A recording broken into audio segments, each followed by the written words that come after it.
All right. Before we get started, I have an announcement. No matter what happens tonight, it's all Steven's fault. Everything about tonight that could go wrong, that might get out of the lane that it's supposed to be in, it's all going to be Steven's fault tonight. That's all I'm going I to take say. full responsibility. Oh, with that, everybody, welcome to the Rideshare Garage. It is Wednesday night. We are back to start. We have three other members of the panel. Let me introduce to my left, military left, the Driven Dad. Everybody shout out Driven Dad, man. He's been on What's the up? Are you saying that Steven's gonna cause the stream to crash? he might, bro. He might. He's headed for the border or someplace, bro. He might get Uh, us in trouble with. It's either going to be Border Patrol or National Guard or I don't right. I know. thought that was Eddie's job. Eddie's the one that crashes the stream. Well, you see, Eddie's not here.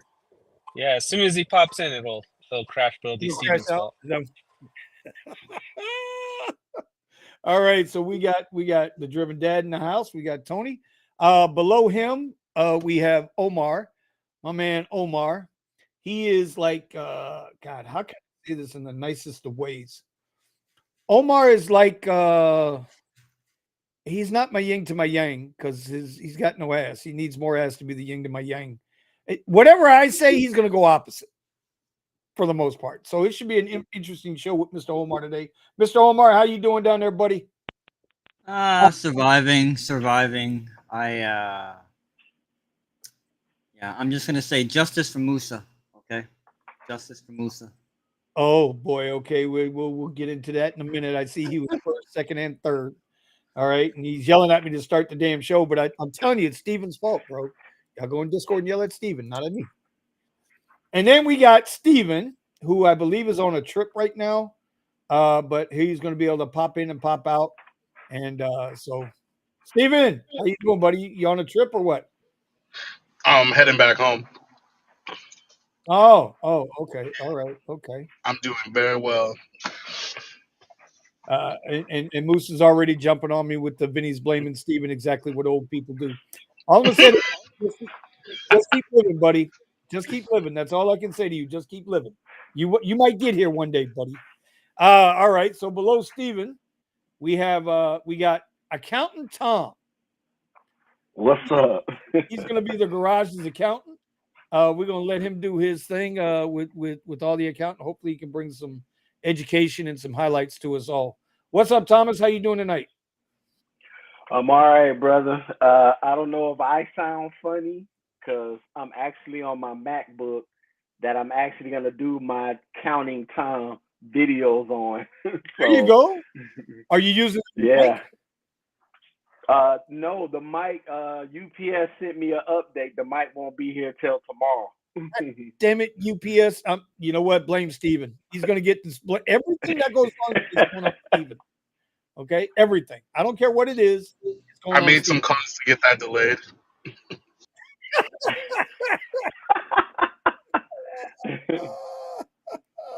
All right. I see Nick sneaking in all the way from South Beach, Kendall. I don't know if that's a thing, Omar. Can we call South Beach Kendall?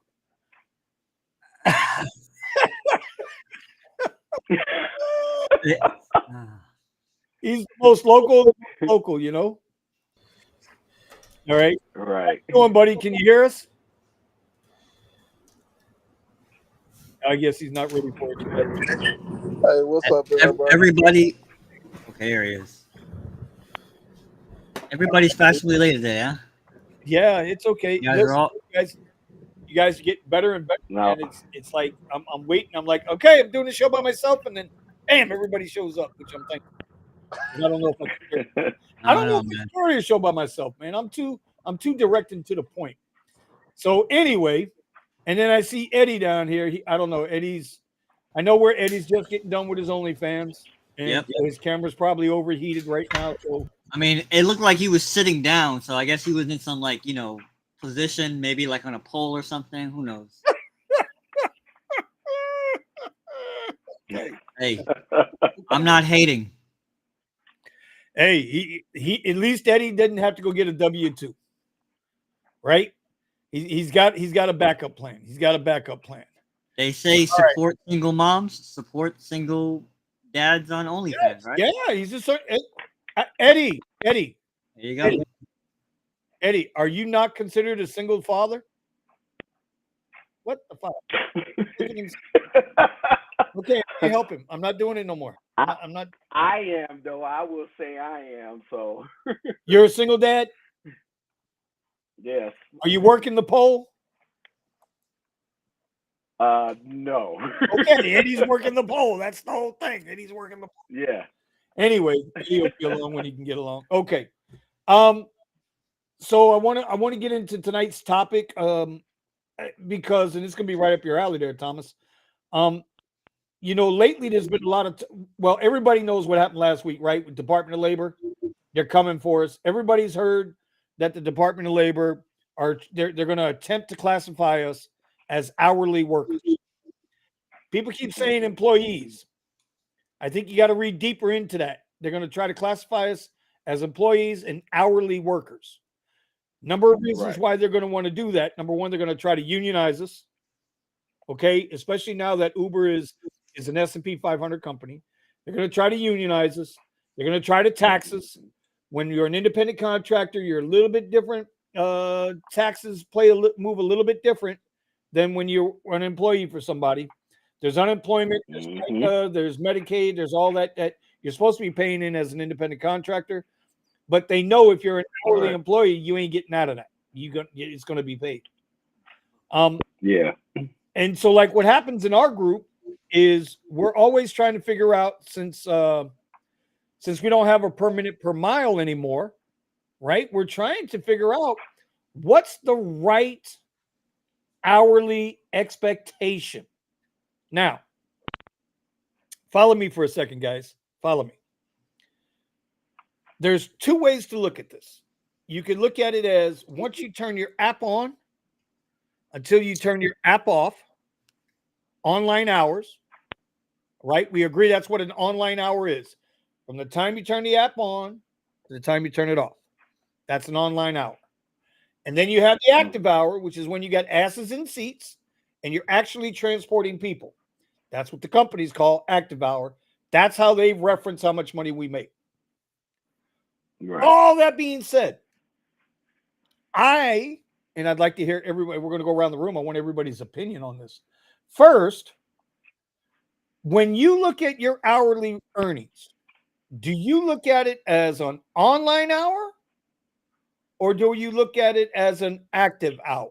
How do you gauge your hourly, if you gauge it at all that way? Some people might not even give a shit. Some people might just look at, hey, look, I made $1,400 this week. I'm happy with that. I don't care how many hours it took. Okay, so let's start with who wants to go first. Let's go with Tony, Driven Dad. Are you if I do an hourly report, it's based off of when I clock in on Gridwise and when I clock out on Gridwise. If I want to look at which apps are the most profitable when I'm on a trip, whether it's food or rideshare, I have to look at only active time. But it's unfair because Uber does not include your time to passenger as active time. Correct. Whereas like DoorDash does include your time to the restaurant and then to the drop off. So the whole from when you hit accept to when you drop off is all active time. Okay. So then so you're saying for you, it's all about when you're active, when you have either somebody in the car or you're doing a delivery. Well, that's the only way I can see which apps are more profitable to me. But when I'm reporting like how my hourly earnings were for the day, I'm going off of from when I clocked in on Gridwise to when I clocked out on Gridwise. Not my active hours on each app because it's just too hard to track that. Okay. Very good. Very good. Okay. Who's next to him? Steven. Steven, can you hear us, Steven? Yep, I can. So how do you classify, and I'm going to get to all these questions in the chat in a little bit here. Just let us get with this show going. Do you qualify, or how do you qualify your hours? Is it online hours, or is it active hours only? I kind of look at all that information, but when what I'm focused on most of the time is how much I'm making when I have a ride scheduled. So even I don't know if your question includes even the pickup time, because you said with people in your seats, but I include pickup time in my calculation. Okay, no, that's why I'm asking. I think we need to establish how we look at it in order to come up with what we think is going to be the right number. So that's Right. why I'm asking, because everybody's all over the place. So I figure between the 9-10 of us that we're going to get on this panel tonight and everybody in the chat, we should be able to get a better understanding. So we have a better expectation. You follow what I'm saying? Yeah, yeah. So I look at it based off of when I get the ride, how long it takes to pick them up until they're out of my car. Okay. Omar, how do you look at it? Well, it's a mix right now because of the upfront. That's really messed us up. So I look at per mile. I look at when I started, how many miles I drove, how much gas I used. To the end of the night, did I make $100, $200, $500? How many hours from the moment I left my house? But then I'm home sometimes online. So does that count? Like you said, Vinny, it's a big mix. I think I like to use some of the other things that I mentioned, like mileage, to tune how efficient I've been. Meaning, I've had some nights where I do like 400 or 500, and I only drove maybe 200 miles, not even. And it's like, okay, that was a very efficient night. I was catching some bangers, and it feels like you didn't have to work that hard. So yeah, it's a mix for me. I think it's very important to look at time as well. I know you're big on that now, Vinny. So for me, the baseline for XL should be 60 per hour. I've talked about this before. So I'm very big on taking those particular types of rides. And so I will sit around a lot getting $30 an hour pings. Nope.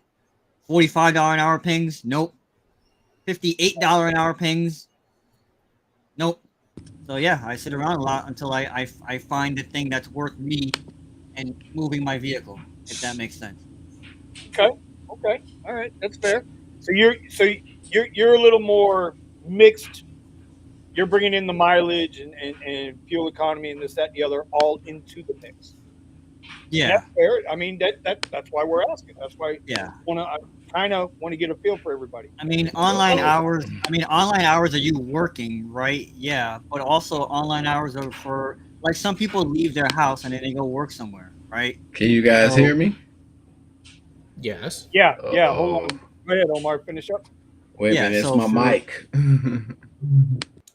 the way I look at it is, if you leave your house at like 5 a.m. and come home at 12 p.m., like in the afternoon, then that's 7 hours. But you could say, well, I was only online for 3 because I had to do this and I had to do that. Okay, but you left your house and you worked and you made this much money in that amount of time. So I get it. There's 2 ways to look at it. You could say, well, in the 3 hours I made this much money, or in the 7 hours I made this much money. Okay. For me, it's more. For me, I tend to fall on the bigger number. If I left my house at 10 p.m. and come home at 5 a.m., how much money did I make? That's kind of how I look at it, more that way. Okay. And there's no wrong answers here, by the way. There's no. It's all subjective. That's why we're asking. Thomas, I know you do a lot of delivery stuff. I just unmuted you, so now you're back in the group. When you do your delivery, do you? Hey, Vinny. Yeah. My bad. Hold on, Thomas, my can I leapfrog you earbuds. real quick? Wait a minute. Hey, again? I was saying, can I leapfrog Thomas? Because Yeah. I'm about to Go get a ahead. ride. Go ahead. Yeah, go ahead. Okay. So real quick, the way that I look at my hourly is I look at like what I made. So I count all the time that the app is on. So like let's say I look at my app right now, I'm at 118. And then I see I've been online for 4 hours. Obviously, you divide 118 by 4, and that's kind of how I get my hourly. So it's really simple, but that's kind of how I pay attention. And like if I see like, okay, it's, generally like 4 hours, I should be at $100. 8 hours, I should be somewhere around $200. So if I'm not hitting my goal numbers, my average numbers, then I know that either I'm being really bad with the rides that I'm picking or I'm being really efficient. So Okay. kind of what Omar was saying and like judging like, okay, am I being really efficient with my time or am I just out here playing games? Okay. But you've already kind of, and I know you're going to do a ride, so when you come back, we'll already have this answer. You've already figured that you're a $25 an hour guy based on your total online time.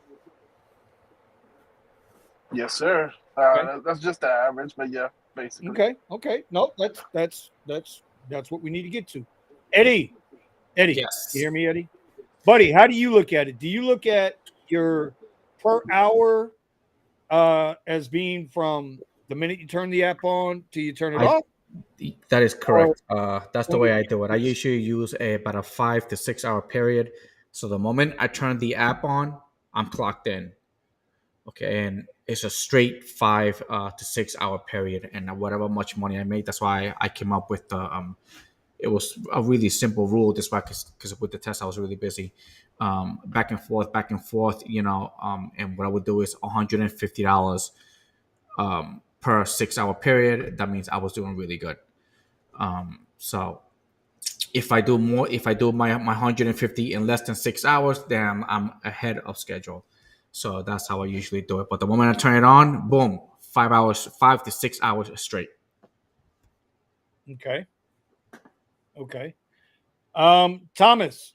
Okay, we're going to bring Thomas back in now. Thomas, do you consider your online time from the minute you turn the app on to the minute you turn it off, or when your active hour when you actually got people or deliveries in the car?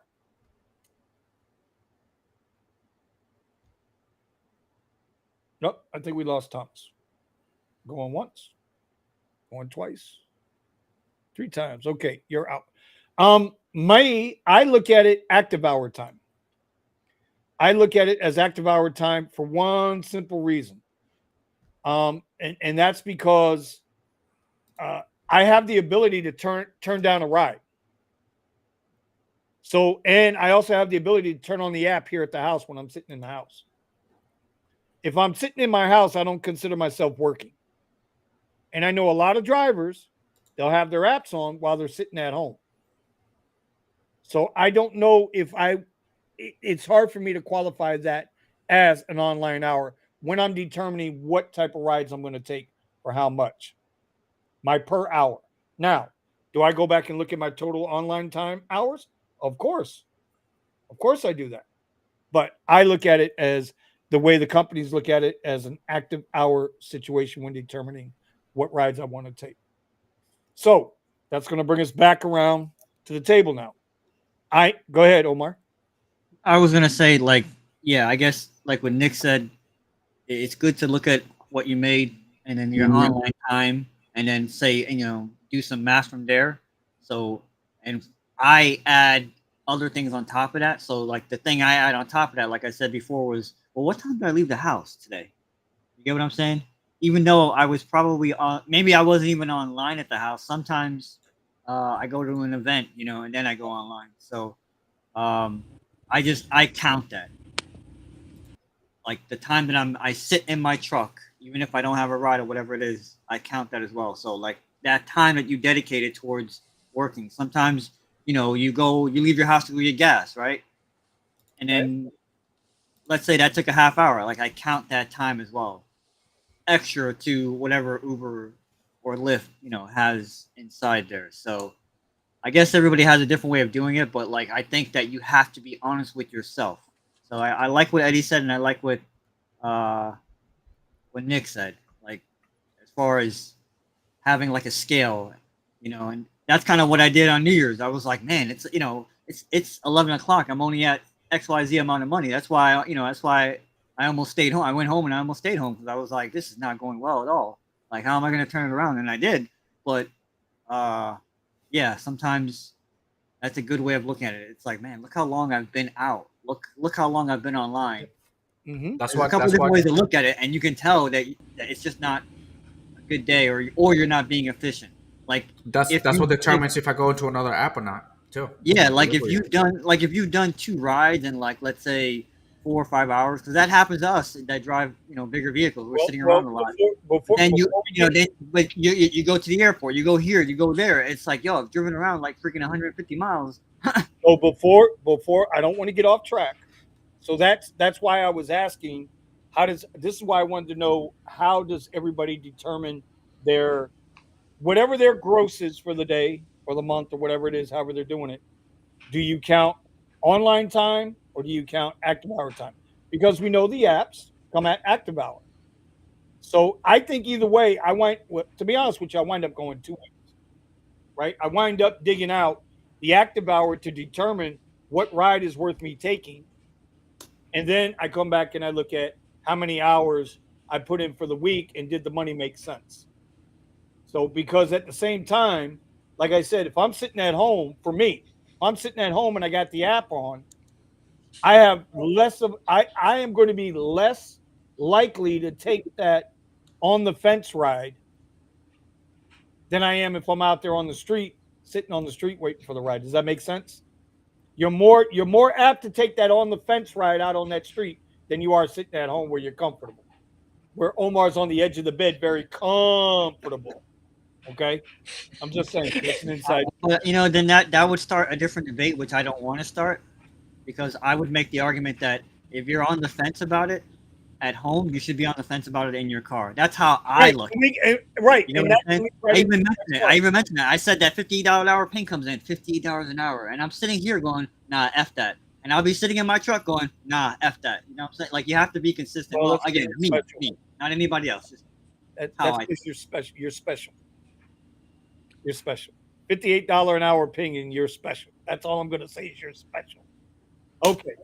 So then let's go back around the horn then. All of us here drive different ride types, and some of us drive similar ride types.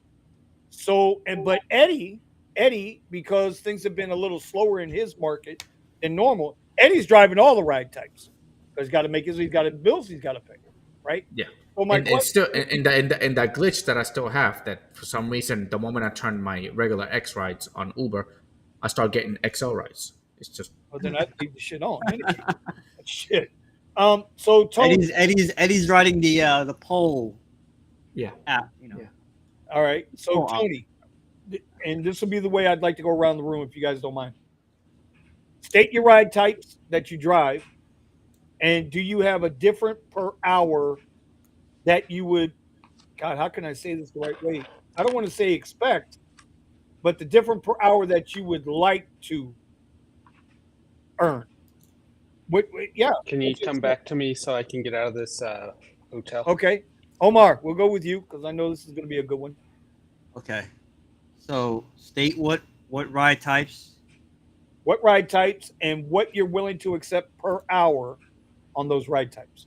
Oh, okay. So, that's like a combination of what you'd like to get versus what you actually get. Well, that's a matter of debate, but go ahead. Okay. Okay, so all of the above, right? Except Premier SUV. In our market, we have Premier. We don't have Uber Black. So Premier, obviously, and I run Premier and XL. I qualify for comfort and I got Uber on. What do I qualify for? Oh, pet deliveries, X and shared. The VinnyKuzz specials. So for Premier, I like to get over 70 an hour, and XL I like to get over 60 an hour. Do I get that all the time? Well, that's a different conversation. And then on Lyft, I qualify for all the things: Lux Black XL, Lux Black, extra poke in the butt comfort, and Lyft Basic, and XL. They group together XL, so it's very difficult for me to put XL on because you get bombarded with extra comfort. And these extra comforts come in at under $1 a mile, under $1 a minute. it's insulting. So Yes. yeah, I just do Lux Black, and Lux Black I look at it the same way. It should be 70 an hour. Lux Black XL, 85 an hour or above. Lux Black XL is the only one that I consistently earn 85 per hour or above. Okay. If So that answers your question. Your Premier is 60 an hour. Your Lux Black is 70 an hour, and your Black SUV is 85 an hour. Yeah, XL 60, Premier, and Lux Black together at 70, and then Okay. Black XL above 85 and above. Okay. Well, we already know Nick, and Nick's out on a ride, but we already know. I'm back. Oh, Tony. Okay, Tony. So ride types that you give, and Right. do you have a set hourly when you look at the ride when it comes to that you'll determine if you'll take the ride or not? In Uber, for Uber X and Uber Share, I guess. I only do Uber Share if it's a surge and it meets the less than 5 miles to pick up and drop off. Okay. But I'm not going to get an extra passenger anyways. And it's surged. I just want to try to round up another surge. But we'll just say with no surges, if it's not $30 an hour on basic, I'm not taking it. So I don't run Lyft basic because none of them come in at that. Comfort is 40. Comfort extra on Lyft, I'll say if I can get a $30, I'll do it, but it's very rare to find. And for Lux Black, I just take them. I don't even look at them. But if they're going downtown, I'm not doing it. I'd say I have not accepted a Lux Black that's under 68 an hour. Okay. And for food delivery, if they're catering, I'm doing them. Okay. Those usually end up being between $40 and $80 an hour. Okay. All right. So your basic ride, you're at 30 an hour plus surge. Your comfort ride, you're looking for 40 or better. Your Premier rides and Black rides, you're taking them unless they're going downtown. Right. And yeah, it also depends on the time of day. Like if it's coming into lunch hour, I'm not going anywhere that's taking me out of my area because food delivery will just smash whatever I can do on Rideshare. Okay. Between all the catering. Okay. This is so interesting to see And where we're going to wind up at. You know, and then if there's events and there's real surge, not just like $3 surge, if there's like 10 plus surge, like strong and consistent, those numbers obviously got to skew upwards into the $60 an hour range just to keep them short and profitable and swipe them as fast as you can.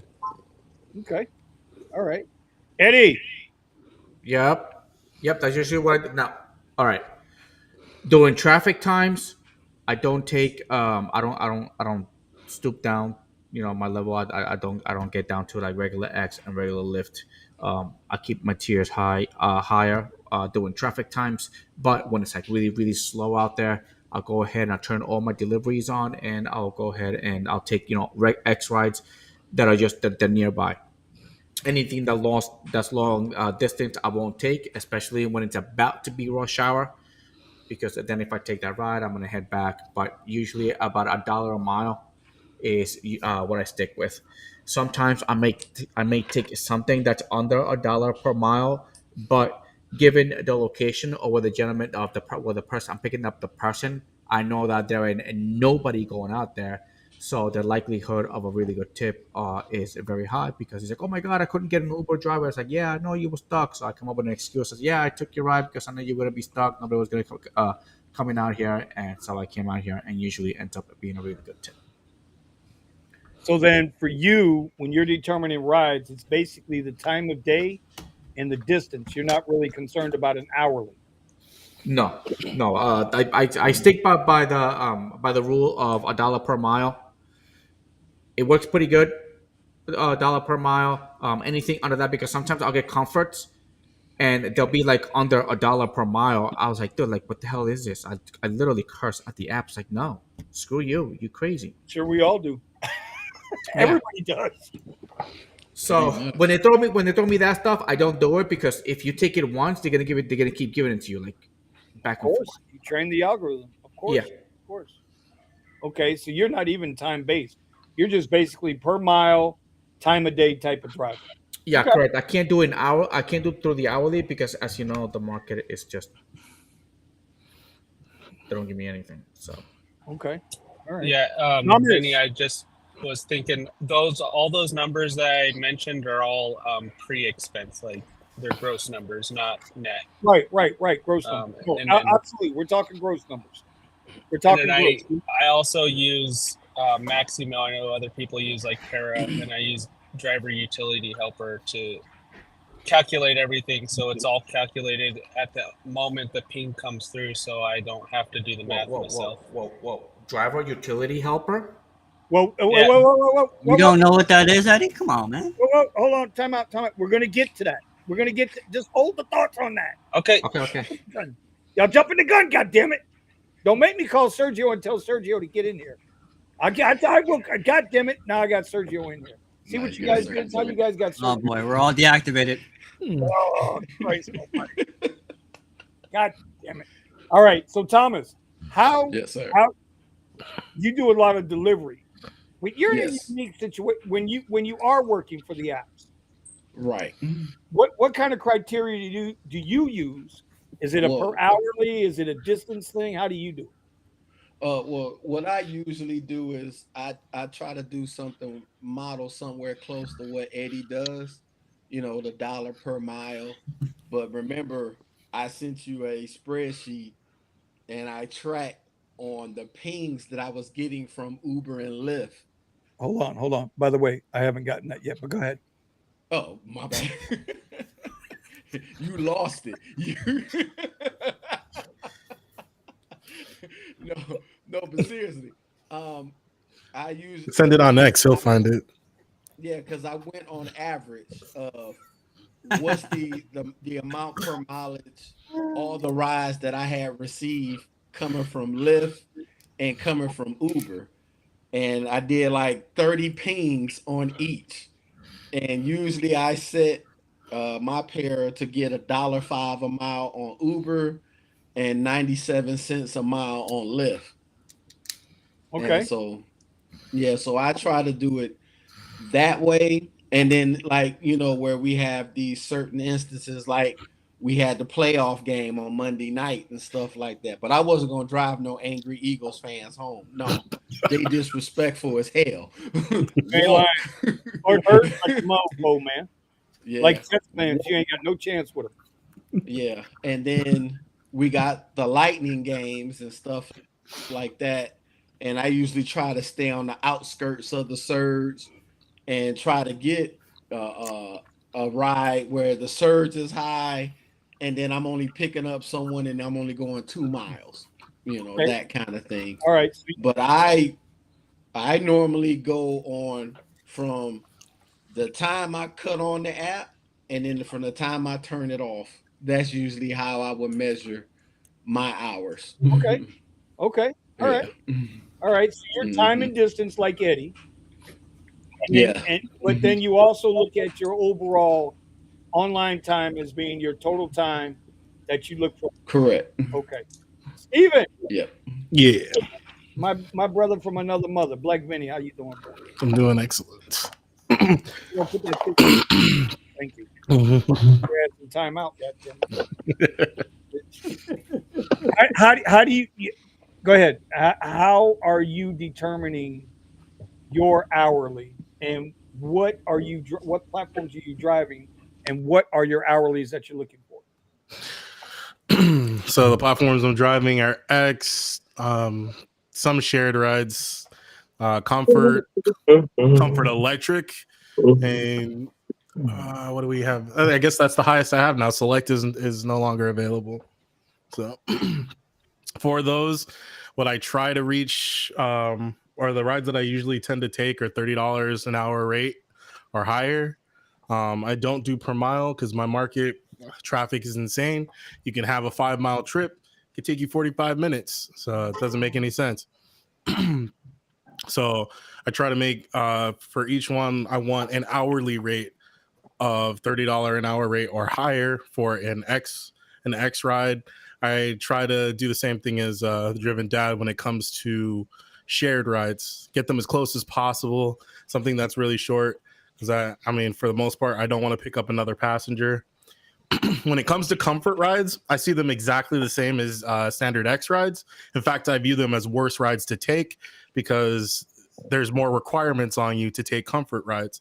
And since the rates are coming in at practically the same as X rides, it makes almost no sense to take them. And so since I'm seeing the rates the same there, I tend to avoid those rides unless I can get them in the 40s, 50s, which is very rare. Comfort electric rides I've been seeing recently have been dropping down to almost like standard rates. But before, they used to come in $45 to $60 an hour rate. They were worth taking. It was exciting to get them. Now they're almost worthless, at least the last few that I've received. So, but normally I want those rides. I expect them to be somewhere between $45 and $60 an hour rate. And that pretty much covers all the ride types that I got available to me. All right. So for you, it's strictly time. Mileage is not a factor. No. I mean, one of the reasons why mileage is not that big of a factor for me is because I'm driving an EV and the cost for electricity is so cheap. But also it just doesn't make sense math wise, because most of the time I'm going to have a ride that's under $1 a mile rate. It's just, that's how it usually the math comes out. Just because I'm trying to make sure that I'm profitable on my time. My time is more important to me than how many miles I'm driving. I wish I could get both, but I mean, this is the reality of the situation. Okay, fair. I love it, bro. We've got 9 people on this board, and so far 6 are, well, 3 are the same, 2 are different. You got 3, 2, and then you got you so far. Scott, are you with us, Scott, or are you just kind of riding the pine over here? No, I'm with you. Scott, so we all know, if you guys don't know, Scott has a private business. He's got his placards and everything out there in LA, but he does do occasional Uber Black rides. So Scott, when you're doing on the app, do you even entertain the idea of a per hourly for your ride selection, or you just No. Yeah, no, I don't. I just look at what rides come in, and if it's an Uber Black ride, it has to be more than $20 for me to accept it. If it's Black SUV, I'll accept everything off of Black SUV unless it's $18 or lower. I won't accept that. But okay. I usually don't look at the hours I spend like on the apps or anything. I just look at how many clients I can get off of the app. Okay. So, and that's pretty much it. And I try to make a goal every week around 800 to 900 on the app. If I can do that, then at least I'll make 40,000 on the app every week, and then that's an added bonus to everything else I do. Okay. Okay. All right. Very good. Yeah, because out of everybody here, you're in the most unique position because you do have a legal private client base where everybody else is kind of friends and family and Fight Club type related. Steven, one question you didn't, I don't think you answered. If you did, forgive me, I don't remember. Do you look at are you basing your hourly off of active, or do you count your online time as the minute you turn the app on to the minute you turn it off as your hourly? And see, this is an interesting question because I think we've discussed this before. If I really wanted to put my head down and just focus on just doing as many rides as I possibly could, then I would be focused on the entire time that I'm online. But I focus on when I'm active, when I actually have somebody getting in the scheduled for a ride and I'm going to pick them up, I calculate it from pickup time to drop off time. Okay. All right. So you're more like me instead of okay. Sergio, how are you, brother? We see you're alive and kicking. Nice article. Nice quotes. Hey, everybody. Yo. What's up? How you doing? Okay, so the topic of the night is, and you're just joining us now. So the first question I'll ask you is, how do you determine your hourly? Since Department of Labor and yada yada yada, and the apps are always honest about active time and this shit, that shit, and the other shit. Do you consider? How do you judge your per hourly? Is it? Do you judge it by active time, or do you judge it by the time you turn on the app to the time you turn off the app? I actually judge it by when I leave the garage and when I get back into the garage. Okay. Okay. So it's Thank total you. time, regardless whether you're doing a trip or not.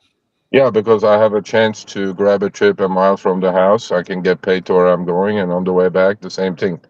If I have my destination filter on, I mean, I mean that's the most honest way to look at it. As far as I'm concerned, then the second most honest way is going to be online time, and the third honest way is going to be active time. So that's the way I look at it. But after this weekend or last weekend, this weekend was it this weekend? Yeah, this weekend. I have. I'm just not going to look at anything. I'm just going to go accept every trip and you know, um, Steven, make my money. Look, make my money and go home. That's it. What is there? What else is there to look? It's just- You know, even if, but you might find yourself in Tijuana. I mean, it happens, right? Yeah, it could happen. This maybe this weekend that's going to happen on Lyft when I take 20 in a row. I don't know. And then I actually enjoyed that. It was really relaxing. I was like, I fuck, except, no math, no mental masturbation, except, and I was like, the numbers were dead on. I made 32 bucks per active hour. What the CEOs are saying. I mean, what else is there? I mean, these people know their shit. And all this mental masturbation to me for a simple business, picking up, dropping off, is too much. Except, except, I mean, I don't do that in the food delivery, but with rideshare, hey man, accept, all good. All right. So I get the people who have 100% acceptance rate now. They don't put any fucking bullshit into any of that. Look, man, I was online 11 hours. If I look at it that way, it's $21.50. If I look at it active, it's $32. If I look at except I grossed $235 at the end, and I'm happy with that. If I can make 235 every day, gross 235 every day, and accept everything, and then work 6 days a week, there's my 1200, 1250, 1500 maybe. okay, so well, hold on, because then I got to bring in a second question. But Yeah. with what you just said there, kind of goes back to like with Eddie, right? So Yeah. Eddie is an overall total week. How much did I gross this week? I'm not worried about the hours. Ronnie Spee, right? Ronnie Spee is the same type of individual. His I channel don't know goes that. week. Yeah, you know him if you'll know him if you see him. He does the 2 night challenge, and for him, it's about I'm putting in 12 hours a day, and I'm trying to gross $2,000 a week. It's so odd how many different ways. Nobody's right or wrong, in my opinion. Nobody's right or wrong. It's just amazing how many different ways you can break this down. Yeah. Whereas, I mean, at the end of the year, when you're doing your taxes, that number will look at you, and then maybe you will adjust at the end of the year, or you'll continue the way you're doing it after. You look at your miles. You have 60,000 extra miles on your car. I mean, then maybe if you survive the first year of doing rideshare, then you'll start going, okay, wait a minute, this didn't work out. Yeah, but for the sake of the conversation tonight, that you're about to take us down the rabbit hole. God damn it, Sergio! No rabbit hole, no rabbit hole. So anyway, no, I mean, I was kind of being facetious actually when I said obviously take everything, but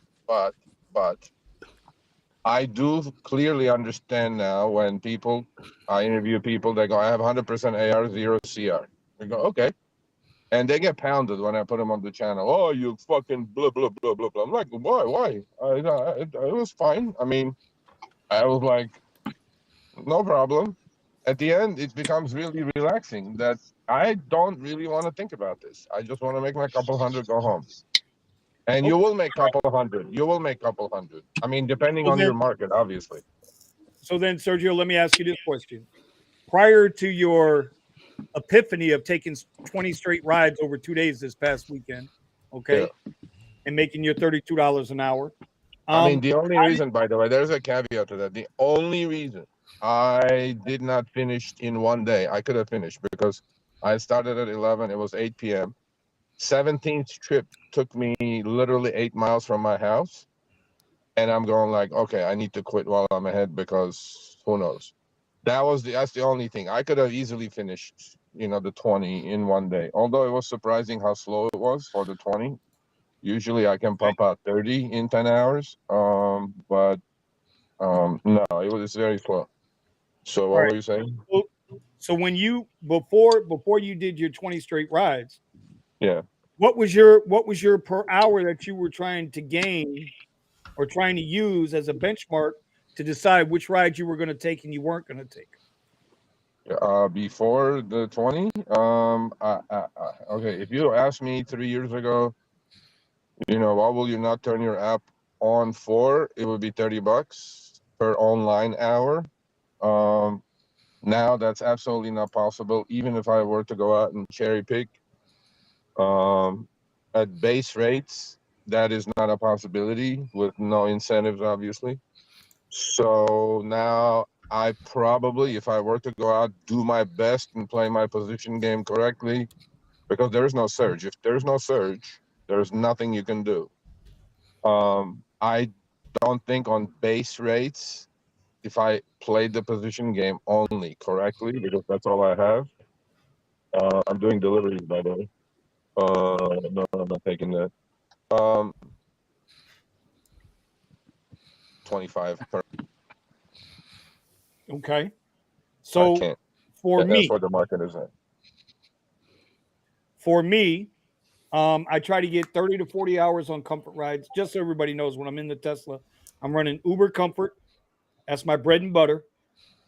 I'm running Uber Premier and Lyft Black. That's all I got. Yeah. I'm not doing Lyft Comfort rides because Lyft rides pay better than Lyft Comfort rides. So there's no way I'm going to get bombarded with that bullshit. Really? No, bro. You know what? You know how you can do this. Everybody can do this. Okay. Go into the Lyft schedule app. Look at the Lyft scheduled rides, and then look at the Lyft Extra Comfort scheduled rides, and you're going to see that Lyft rides pay better than freaking Lyft Comfort rides. It's sickening. It's just sickening. That's number one. Number two, Sergio, real quick, just a side note. I sent you a text a little while ago. I saw that. I did not know that. I did not know that. I didn't know it either until I looked at it today. Yeah. Steven, check. You don't get Premier rides, do you? No. We have Black here. Yeah. Well, Uber what's his name is in Davos asking for government help for all the drivers to convert Oh to yeah, EVs now. But now they need government help because they figured our whole fleet is not gonna convert to EVs by 2030. So now we need government help. I'm like, no, go fuck yourself. Why you need is fucking divine intervention. Okay, I'll give you guys a preview. Wayback Machine. Wait. I'm out. We'll get to that. I want to get this conversation done. God damn it, Sergio. Okay, sorry. Thank you. Sorry, $30 to $40 on comfort, and I try to get between $50 and $60 on Premier and Black. Yeah, that's how I gauge it. I also gauge it pickup time and drop off time combined.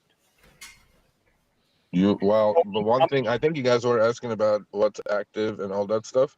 No. I don't know. Hold on. Everybody's different. I don't know that. That's what I'm trying to find out. In California, P2 and P3 is active time, irregardless, rideshare, food delivery, whatever it is. Okay. So Tony was saying that in Colorado, only P3 is active. And that may be the case in some different states. I don't know. So I'm educating myself here. But in California, P2, P3 is active. P2 meaning The time that's from the time you accept the request to the time you end the trip is active time. Okay. Hey, I didn't bro, know that either. Moose is bringing it tonight, isn't he? Musa. I'm All not right. watching the chat. Somebody. Okay, so what I was surprised though with that, what do you call it? With that experiment, I did 20 trips. 14 or 15 were comfort. 2 were X shared, and 2 or 3 were X. So they kept just sending me comfort. Not that it was paying too much more, but for some reason, it was all comfort, and I'm like, okay, whatever. I'm taking it anyway. Yeah, that was surprising to me. Maybe they are playing the game of Training people to use comfort. moving the Xers to comfort, because on comfort on the back end they definitely are charging more to the packs, make it look like this is a premium service for a couple of extra bucks, but then if you're doing 2.5 billion trips, a couple of extra bucks is a lot. And then they don't share that couple of extra bucks with you, because I was getting some comforts that I'm like, this is not correct. And you have to do extra in order to accommodate them during those rides. Yeah, and well, I mean, nothing extra, but I mean, I was like very surprised that 75%. I'm not going to change my temperature in the X ride. They can open the window. I'll let them open the window. Yeah. No, it was fine. I had fun actually. I mean, I was like, whatever. I was very surprised that there are so many comfort things. So yeah, it's disgusting how many comfort things there are. But what's worse is how bad they pay. Well, see, I can't. Well, that's what I'm saying. That's how they're padding up these numbers, because they're definitely selling to the packs comfort being something special, more special than X, which is not. That's why I don't even take them. And they're just not paying. I mean, again, you guys have to figure this, like, 2.5 billion trips times 20 cents each one that you move up to comfort, you're making extra 20 cents, and it adds up. But Sergio and Steven, this is why I wanted to have this conversation tonight, because I think at some point, and this is going to be very unpopular, I might get my head taken off here. I might even somebody might put me in timeout when I say this. Okay, It's the God's honest truth. Some drivers don't know how to determine a reasonable expectation of a ride. In other words, they don't know how to determine how much they should be getting paid per hour, because the hour is the only thing we can go by. We can't go by anything else. Time is your most valuable asset. You can't get it back. Well, I wouldn't have taken any of those trips if I was looking hourly. I wouldn't have taken any, because none of them, if you look at it individually, were adding to 32 per active. But at the end, it ended up exactly at 32 per active. And I was like, what the fuck? I was surprised on that one. Now, I know it will not be the same result, will not be if I drove during the week. For sure, it will not be. That I know. But, that's an experiment to come, hopefully. I mean, I was really, really surprised that the numbers added up the way they added up. Although 32 per active at 68% utilization, well, I'm at 21.5 before expenses. So that's that. And I thought, taking everything, my utilization would be higher. It wasn't, because there are so many cars out there. Do you know how many miles you drove? 180 miles for $235, including tips and incentives. I had 180 miles, all miles. Like, I'm talking repositioning miles, because a couple of the drop-offs were like in the middle of nowhere. I mean, there's no pings there, so you drive a couple of miles to busier areas. Includes pickup, includes drop-off, all of it. 180 miles. So I average about $140 a mile, which is not bad. How much did you make, Sergio? 235 gross. My car runs on $5 to $7 per hour. I mean, it's on the video, but anyway, here it's 5 to 7 per hour, depending on the variable cost of gas. I bought gas at $4.25, which is the lowest I bought gas in the last 6 months. I averaged 27.8 miles per gallon. I consume 6.5 gallons of gas. which is about $25, and the rest of the, my expenses total, depreciation, maintenance, insurance, everything was about $60, my cost. So, if you take, $60 cost for those 20 rides, yeah, that's where the numbers fell. And I was right at minimum wage after taking out expenses off of the online time, which was 11 hours, which came to 21 and a half. If you took 5 out, 16 and a half. LA County minimum wage is 16.70. Yeah, that's where the numbers fell. And it was interesting. It really was. Yeah, So Sergio, 235 by 180 is $1.30 a mile. Just FYI. you should Huh? tell Dara that those expenses you took out, those are part of Uber's take since they're trying to put it Yeah, on us. that's very interesting, Tony, because then on Monday, of course, Uber sends me the weekly statement, right? All right, so Right. for 20 trips, according to Uber, after they take their expenses out, you know how much money they made on me? What percent take rate? Well, they said like 2%. 2%. Yeah. 2%. They made $9.88 on me on that 20 trips. However, as far as their biggest gripe, yeah, we're paying commercial insurance, blah, blah, blah. You know what the commercial insurance was on those 20 trips? By the way, total pay for the customer on 20 trips was $387. Oh, my God. Okay. what a Um, difference, huh? yeah, 387.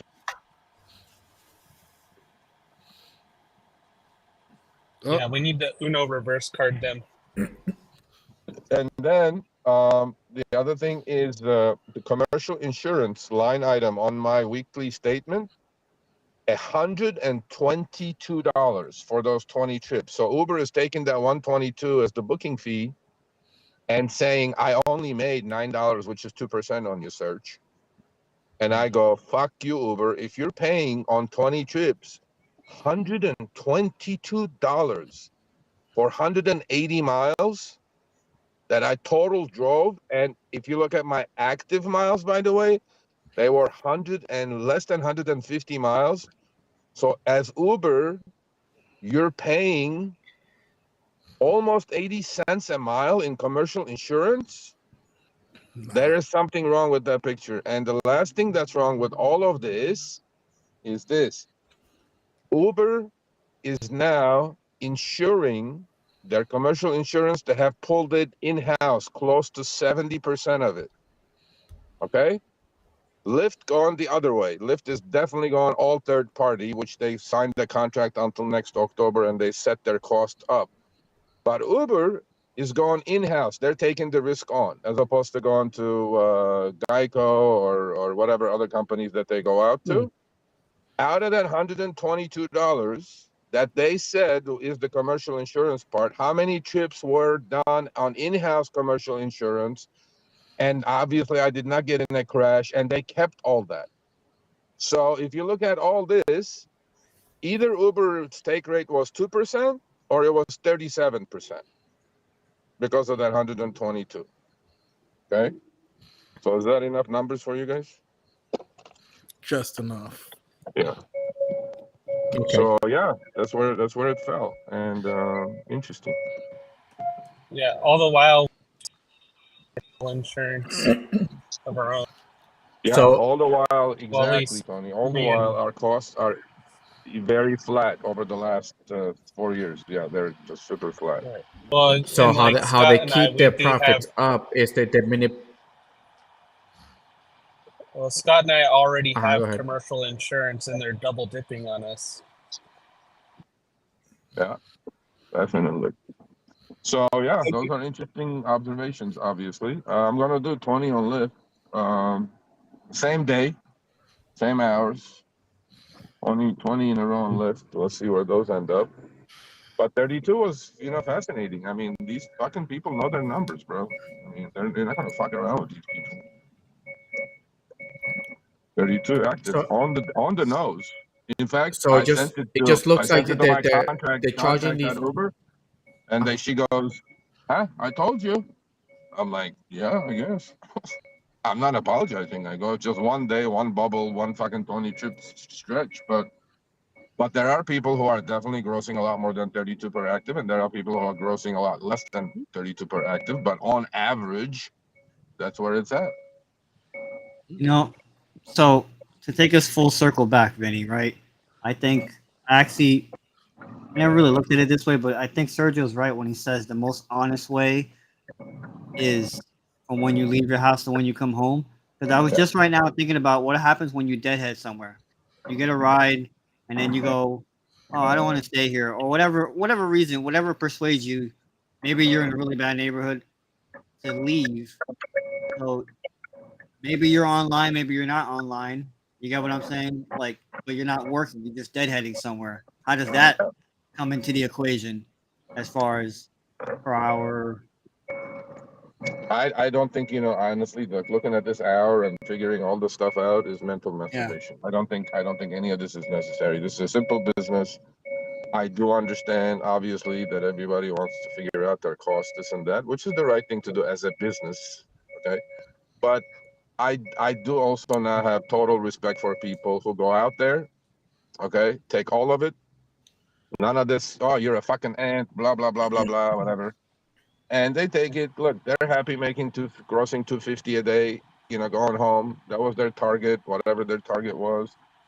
I get it. I mean, it's But simple. Sergio, here, and this is the whole point of today's show. Yeah. What are drivers looking for? Because here on the panel, we've got 9-10 people up here with five different ways of looking at it. Yeah. We, who I would consider everybody on the panel, educated, experienced. Yeah. They know what they're doing. Okay. If we have 4 or 5 different ways of looking at it, imagine how 4 million drivers have ways of looking at it. And then wait, let me finish, please. And then how do we as a collective, whether it's this people, everybody in the chat, everybody, all your hundreds of thousands of viewers, how do you determine what the right number is so that a driver has an honest expectation? Yeah. All I can say about that is the risk commensurate to pay is not there at the moment, because driving is a very risky business, from passengers to accidents to whatever not. It's very risky business, and I don't think anybody should do this if they're at minimum wage, which where my numbers fell. I don't think anybody should drive. Okay. After you take your expenses out, if you're just like I was at $16.5, $17 hours, without any risk, I can go flip burgers, stand at Target, do whatever I need to do. I don't think anybody should drive. There you go. And I run a rideshare channel, and I'm telling you this. Yeah, you guys, everybody has to face that reality. That's a whole different show, whole different segment. We can get into the guy who just got put off of it for returning fire when he had a gun pointed in his face, and now he's deactivated. Right? We could all talk about this kind of stuff, right? Okay, let me mute myself for a second. Okay, hold on. Okay. My point is, we have to. How do you determine what's your right number? Because drivers got to have somewhere in the back of their mind, am I driving for 30 an hour? Am I driving for 50 an hour? Am I driving for 60 an hour? And then once I have those numbers, this is what I'm going to stick to. Now what happens that you don't hit those numbers? Now you're not making any money because your number's too damn high. Forget the risk assessment. Forget all that shit. I'm talking about reality. Reality says if you want to make money, you got to be able to look at that request when it comes through and determine if that's a ride you're going to take or not. And all I'm suggesting from the group for everybody is how do you determine that number? That's all I'm asking. I'm not dictating. I'm not trying to say this is you're wrong, I'm wrong. I'm just curious what everybody's number is to try to give people that watch our program an idea, something to think about. I'll give it over to the floor. Well, what I'm gonna say is this is probably gonna take some people off, right? Because we take what we do seriously, and we like doing it, and we want to keep doing it. There's something wrong with all of us, and this is a choice. In the same way that we tell people, the passenger, that this is a luxury service and that we're not freaking public transportation, it's a choice for us to go get a W-2, like what Sergio just said, at Target or wherever, or flipping burgers at Burger King. But I feel like you got to have a plan, and you got to have a number, and you got to have a way to get there. And I don't believe, and again, you could hate me all you want. I don't believe in lowering your standard to get to that number, because at a certain point in time, there's a point of no return where you're working more than a W-2. You're killing your car, and if you find yourself in debt for whatever reason, you're gonna be more in debt, or if you owe a lot of money on your car, like all your costs are gonna get out of control.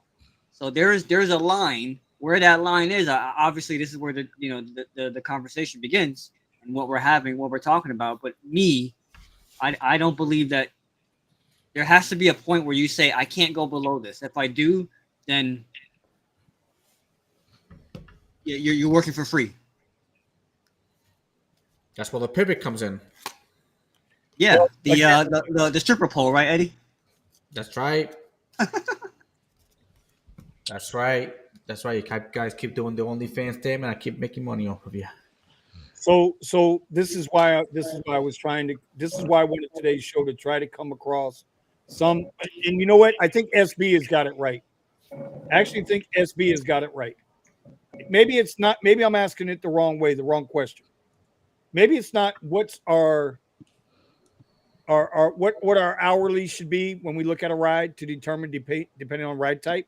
Maybe it should be what's too low.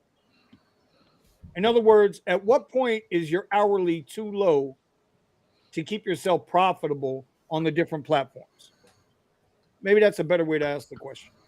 JJ, I need you to kind of slow down a little bit, buddy. Go ahead. Anybody? And you know what? I don't know. You know, I've been working on my pivot ever since we started. Don't get me wrong. I mean, Tesla, I was doing good. Met Vinny, and I was like, hey, you know, these good times, man, they're gonna come to an end sooner or later. But the pivot is not fast enough to compensate for the increase in like prices of everything. So I'm trying to basically move my way out of ride sharing slowly into other things, even if it's going back to a 9 to 5. But it looks like sooner or later, I mean, ride share, it has to come to an end for me. It has to.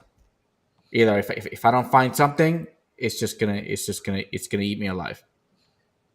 And I wonder how many drivers out there know that. Like, do they know what their breaking point is? That's why I'm trying to figure out what the hourly is. Because you know what? Before you get all the way off the bridge, before you've already taken one step too many off the plank, and now you're swimming with the fishes, if you know you can't hit your hourly, what you need to make your money, whether it's an hourly, whether it's, okay, I got to make $1,000 a week gross in order to survive. You got to know that before you get there, or else you're going to be in trouble. Right now, I can honestly say right now, I'm making what I need to make. I'm working a little differently than I'm used to, but I'm making what I need to make based on what I feel is the hourly that's right for me. And I'm not wasting a whole lot of time out there. So that's why I wanted to have this show tonight, because I don't think enough. With all the videos out there and all the people out there talking about this, that, and the other, when it comes to pricing and all of that. Listen, if a driver doesn't know what they need, how are they going to determine what their hourly needs to be or their weekly needs to be? It's easy to sit there and say, don't take a ride, don't take a ride, don't take a ride. But then your ass ain't driving at all. Then what do you do? Mm-hmm. Oh, I have two Can you guys hear me? Well, hold on, because I'm not done yet. Because if you go and get a W-2, you're not going to get a paycheck for at least 2 to 4 weeks. Because, right, if I remember correctly, W-2 holds back, right? Isn't that how that works? Mm-hmm. Yes. So there's all kinds of scary shit out there. So go ahead, guys. I'll turn it back over to you guys. So I would say two things. Number one, sometimes you have to like, okay, you know, we were you know, getting on Steven for going to Vegas, right? Like that could be a bad thing because you know, you end up so far out of your market and it changes a whole bunch of things, which Into brings a market where you can't drive at all. exactly. It brings you to a market where you can't even drive at all.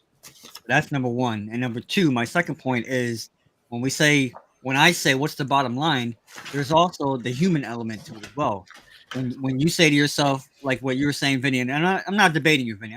I know what you're saying, and you're right. It gets to a point where it's like, yeah, I got to make this $1,000, this $500, whatever it is, right? You get to that point, man. I've been driving today for 8 hours. All right, I didn't make any money. Tomorrow I'll drive for 10 hours. I'll make more money tomorrow. And then you drive for 10 hours. Fuck, man. All right, I'm going to drive 12 hours, the full 12 the next day. And you're not even sleeping. You're not eating right. Now we're talking about like a health thing. That's the thing that I'm worried about with some drivers that are just working, that you hear about them. You know? So that's just one thing to also keep in mind is, yeah, what's your bottom line to where not only that you can accept, but that you'll freaking survive. Can anybody, you know, like, I don't know how many of us here are working 7 days a week. I mean, or whatever it is that you're working. You know what I'm saying? Like, well, that all comes down 60, to like, I know all of us are putting in 60, 70. Like, we're all putting in like a lot of hours. Like, you know, I guess. Omar, listen, this is the price you pay for being an independent contractor. Yeah. This is the price you pay for sure for working for these gig apps. I think that we all of us, everybody that's watching this show right now, you also have to consider yourself. How many times have you driven when you're a little tired? Like, that's dangerous. Are we getting to that point? You know, are we getting like what Eddie said? He's getting eaten alive. I feel the same way. I feel the same. Eddie said it. Eddie took the words out of my mouth, man. You know, and I do take those 30-minute naps. You have to, because I'm out on the road usually when I hit those 5-6 hours straight. But that's like when I turn the apps on. Usually I get up about 2 hours before, you know, and then I do a straight 6 hours. So I'm up the whole entire time, and then I come home, I do all this stuff. So, and then when I hit the road again, you know, like, it hits me a little bit. And then if I'm tired, I gotta stop. I gotta pull over, take 30 minutes, and get back to work. So see, that brings me back, and what was what Omar was just saying, and even to a point what Eddie was just saying, brings me back to what Sergio said. Sergio said last weekend he didn't care. It didn't matter. I was taking 20 straight rides regardless. I was going to let the algo take me wherever it was. Sergio asked me to do something when I had the rental through Uber, right? Before Hertz pulled the fucking move with the payment bullshit. Vinny, take every ride they give you. Don't turn nothing down. Remember that? Nomar was cussing me out. I think I was up to like 10 or 11 rides in a row. I didn't turn anything down, right? And so, and then the snafu happened with Hertz. Sometimes you just got, for people that are accepting 100%, 99%. Sergio, you talk to them. Are they bitching and moaning? Oh, we just lost Sergio. Just when I was going to find out if the 100%ers are bitching and moaning. Yeah, but if they take 100% and end up in another country, they're not taking 100% anymore. Well, that's your opinion. At some point, we all dead here home, bro. Go ahead, Tony. Hey, Vinny. So I'm thinking about this, like, we're talking about how much hours we all work and all that. Right. If I look at my expenses that I need to make to run my household, not including any of the debt that I'm trying to wipe out, right? Just the bare basics, the house, the utilities, the groceries, and everything. I just need to make $1,000 a week, and that's with a family of 6. Oh wow! So, you know, once I hit 1,000, everything else is going to debt. Like, I don't have to work 70 hours to make $1,000. I know some people may have to, but in Denver, I don't have to. But I choose to work more, and I choose the gig economy because of the ability to work more and not get screwed over by being on a salary and you're working for your bonus and then it never comes. You know what I mean? No, I agree. And you know, and somebody Mr. DSN is making a solid point here too. Just like you just said, Tony, in a way. You determine when you decide to do these gig apps, you're signing up to be your own business. And when you're signing up to be your own business, you got to be profitable in that own business. But let me tell you something. You can't treat rideshare. I've said this 1,000 times over. You can't treat rideshare like a freaking 9-to-5 job because it's not that. You have to treat it like a business, and not all business is good business. Sometimes you might not just be good at this, and you got to Although, once upon a time, it was nice when it was a 9-to-5 thing. Once upon a time. Omar, yeah, but Omar, I almost yelled at you, and then you put the laugh on me, so I'm gonna pull my yelling back. It doesn't matter what happened 4 or 5 years ago. We ain't there no more. We're where we are, and that's something that I think a lot of us need to come to grips with. We are where we are, and nobody's going to put their foot on Uber's neck. I am okay. I said I was not going to mention this, but I'm going to mention it. Everybody knows what's happening February 14th. Have you guys heard what's happening February 14th? No, the big protest. Yeah. So apparently, there's a large group of people. JJ, maybe this falls under you. JJ, in the chat. I've never met this guy. I'm not sure who he is, but I'm gonna. As long as he keeps it respectful, he can hang out with us. There's a big strike or protest supposed to take place. I'm not advocating for it or against it. I am completely neutral. I want to see how big this thing turns out. I'm going to be watching everybody's fucking channel.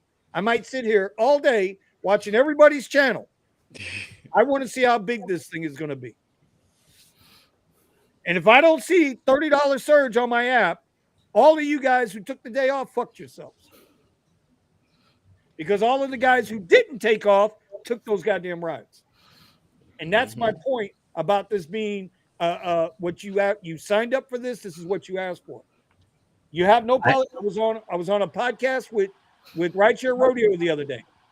Yep. And I told him the same thing in his audience.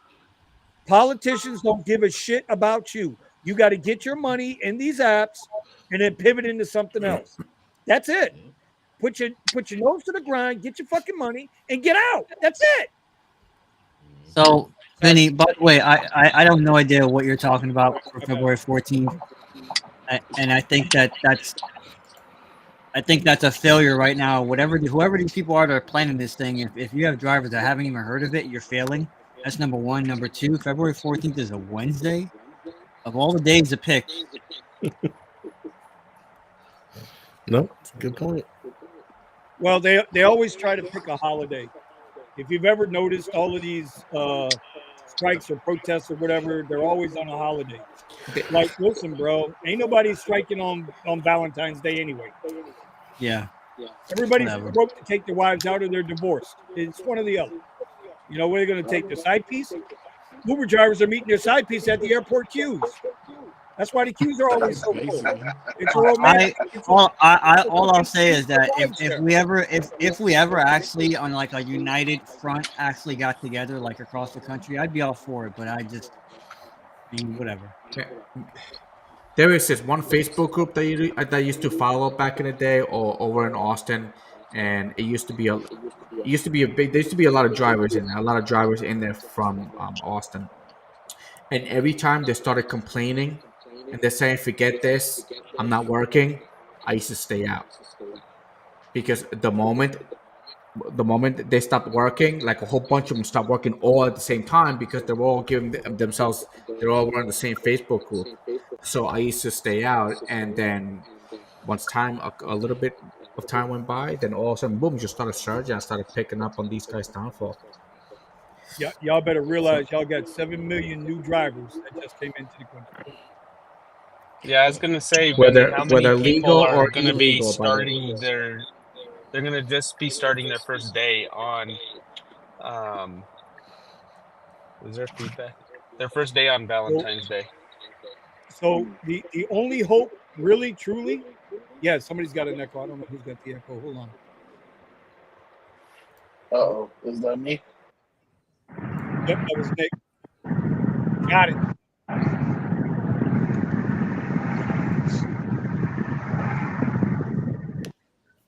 No, it was Sergio. It was Sergio. Oh, That's all right, buddy. We got you.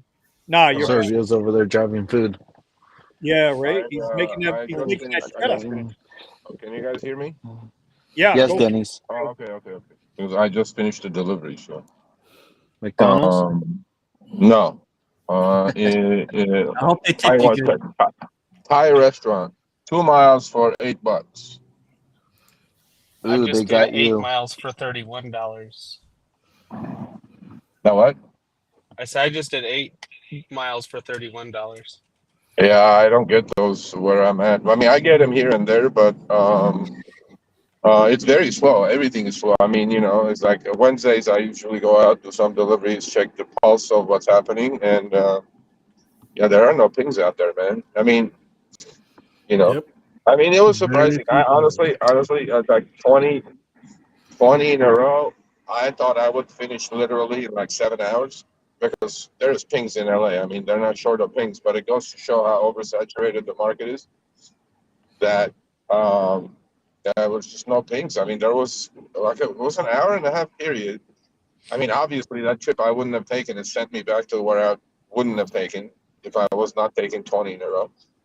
I ended up taking a trip radar trip to get out of the fucking hole, and I was like, shit, man, it's really slow out here on a Saturday, 6 p.m. 6 p.m. Saturday, beautiful night, no rain. There was no surge in LA. That's unheard of. I mean, that's absolutely unheard of in 8 years of me doing this. So, and then it kind of hit me. I go, surge. Okay, you go cherry pick. Okay, there's no cherries to pick. What the fuck are you gonna pick? Mhm. I mean, what is there? You can't cherry pick on base fares. Yes, you can. There is once in a while they throw you a little screwball and there's Yep. surge on that trip, whatever. But there's no cherries to pick. What are you gonna pick? There's nothing to the moment. Just take, accept, make your 250 a day if you want to make that. If it takes you 11, takes 11. If it takes next day 10, 10. If it takes next day 8, Algo is kind to you. That's what you got to do. That's where it's at the moment. And that's a majority of drivers, not the high-end car people like yourselves. Like I'm an shared and comfort driver, period. And for Hey, I me, do Uber Pet. Uber Pet, okay. Yeah, Uber Pet, and that's never going to happen. Yeah. But Well, Uber Pet is never going to happen in my world. in But Denver, yeah, at I mean, least it was comfort like, is worth it because like airport trip from where I work on X is $18 on comfort. It's at almost $40. yeah. So if I'm taking everything and I hit an airport trip on comfort, where the X driver is only going to be making half of what I just made, Well, that's pricing is different. That's the other thing I'm also figuring out. Like, Algo's pricing everything differently in every city, pretty much. But yeah, at the moment, look, man, it's one thing I disagree with what Vinny said, which is politicians don't care. Well, Vinny, you should tune in next week because I have Minnesota Uber Lyft Drivers Association President Eid Ali and Senator Fatah from Minnesota on the show. They're about to pass the ordinance that's going to bump their rates close to 75%. They copied the Seattle model and they're winning. And although the mayor vetoed it, although the governor vetoed it, although Uber and Lyft fucking did nothing but push the can down the road with the committees and all this shit, they kept at it. They kept at it. In a city council, they had elections, city council elections. Now they have 9 friendly city council people in the Minneapolis city council.